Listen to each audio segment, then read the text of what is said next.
વિકાસ અને વિકાસની રાજનીતિ એ આપણે સમજવી જ પડે કે અહીંયા આગળ આજે તમે જુઓ તો મારા સ્ટેજ ઉપર જુઓ, સામે જુઓ, બધા ઘણા બધા વડીલ બેઠા છે કે જેણે ગુજરાત અને ગુજરાત જ્યારે મહારાષ્ટ્રથી છૂટું પડ્યું ત્યારે ગુજરાતની પરિસ્થિતિ અને ગુજરાતમાં વિકાસ થવો એટલો મુશ્કેલ છે કે લોકોને એમ લાગતું હતું કે આ ગુજરાતનો વિકાસ જ કેવી રીતે થશે.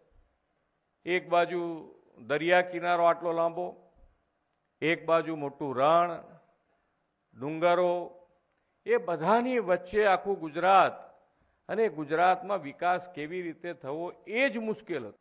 અને ઘણા દાયકાઓ સુધી આપણે જોયું તે ગુજરાતનો વિકાસ થયો પણ નહીં. એક પટ્ટો જે વિકસ્યો એ હાઈવે વિકસ્યો, બસ એનાથી વધારે કંઈ આગળ વધી જ ના શક્યા.